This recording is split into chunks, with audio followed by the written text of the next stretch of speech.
Welcome to back my YouTube channel. NCERT की class 6 का ये साइंस का पहला चैप्टर है। उस चैप्टर का नाम है भोजन, ये कहाँ से आता है। इस चैप्टर में हम लोग ये पढ़ेंगे कि जो भोजन है ये कहाँ से आता है और इसके कौन कौन से और ये खाद्य से कैसे करता है। तो सबसे पहली चीज़ आती है कि संगठक क्या होता है, यानी कि कंपोनेंट्स।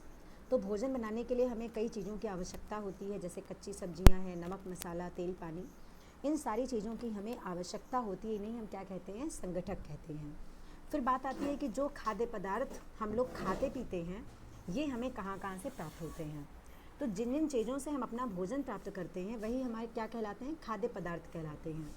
और जो खाद्य पदार्थ होते हैं इनको हम दो जगह से प्राप्त करते हैं।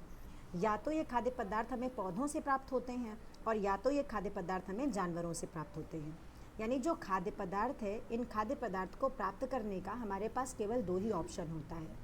या तो इनको हम जानवरों से प्राप्त कर लें और या तो हम इनको जंतुओं से प्राप्त कर लें। या तो जानवरों से प्राप्त कर लें या तो इनको हम पौधों से प्राप्त कर लें। अगर हम पौधों से प्राप्त करते हैं तो उसमें गेहूँ है, दाल है, चावल है, मक्का है, सब्जी है और वनस्पति है। अगर यही खाद्य पदार्थ हम जंतुओं से प्राप्त करते हैं तो इसमें जैसे अंडा है, मांस है, दूध है, दही है, मछली है और पनीर है। इसके अलावा खाद्य बनाने के लिए हमें कई प्रकार के संगठनों का भी प्रयोग हमें करना पड़ता है, जिन्हें हम कच्ची सामग्री कहते हैं, जैसे नमक है, दाल है, सब्जी है, पानी है, मसाला है। अब बात आती है जो पौधा होता है, इस पौधे की बहुत सारी ऐसी चीज़ें होती हैं। इसमें कुछ चीज़ें खाने योग्य होती हैं। जैसे जो चीज़ खाने योग्य होती है उसे हम कहते हैं कि ये खाने योग्य भाग है, यानी कि एडिबल पार्ट है।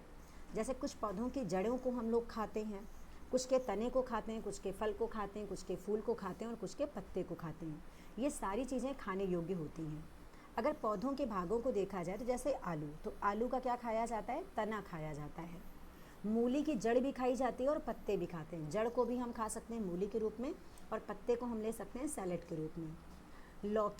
लौकी को हम लोग फल के रूप में खाते हैं और जो पालक होता है इसके हम लोग पत्ते खाते हैं। फिर बात आती है कि जो अंकुरण होता है ये क्या होता है। तो बीज से शिशु पौधे का उगना ही अंकुरण कहलाता है। जैसे आप अपने घरों में चना है या जो भी मूंग वगैरह है जिसको आप भिगो देते हैं, तो भिगोने के बाद आप देखते हैं कि उसमें से छोटे छोटे से मूलरूप निकलने लगते हैं, तो वही अंकुरण हो जाता है। तो मूंग का भी अंकुरण होता है और चने का भी अंकुरण होता है। तो सबसे पहली बात आती है कि अंकुर को इंग्लिश में कहते हैं स्प्राउट। तो अंकुरित बीजों से एक सफ़ेद रंग की धागे जैसी संरचना निकलती है जिसे अंकुर कहा जाता है। इसी तरह से एक वर्ड होता है जिसको हम कहते हैं मकरंद, यानी कि नेक्टर। तो मधुमक्खियों द्वारा इकट्ठा की गई फूलों के मीठे रस को मकरंद या नेक्टर कहा जाता है और इसी नेक्टर से बाद में क्या बन जाता है, शहद बन जाता है। अब बात आती है कि आखिर जो मधुमक्खियाँ हैं ये नेक्टर का भंडारण क्यों करती हैं। तो फूल और उनका मकरंद वर्ष के केवल कुछ समय ही में ही उपलब्ध होते हैं, अतः मधुमक्खियाँ इस मकरंद का भंडारण कर लेती हैं ताकि पूरे वर्ष इसका उपयोग कर सकें। तो जब भी फूलों का सीज़न होता है उस समय मधुमक्खियाँ जो होती हैं वो इन फूलों से नेक्टर को कलेक्ट कर लेती हैं और एक जगह इकट्ठा करती रहती हैं। और जब फूलों का सीज़न नहीं होता है तो वो मधुमक्खियाँ जो है जो भंडारण करके रखे रहती हैं उसका प्रयोग सारे साल भर करती हैं। भंडारित शहद को मधुमक्खियाँ जो है भोजन के रूप में प्रयोग करती हैं। अब खाद्य पदार्थ ग्रहण करने के आधार पर जंतुओं को 3 भागों में बांटा जाता है। पहली बात शाकाहारी, दूसरा मांसाहारी और तीसरे आते हैं सर्वाहारी। शाकाहारी वे जंतु होते हैं जो पादप या उत्पाद खाते हैं, वे शाकाहारी कहलाते हैं, जैसे गाय है, हिरण है, भैंस है, खरगोश है।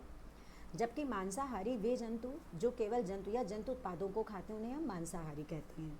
और सर्वाहारी वो होते हैं जो पादप और जंतु दोनों को खाते हैं, उनको हम कहते हैं सर्वाहारी।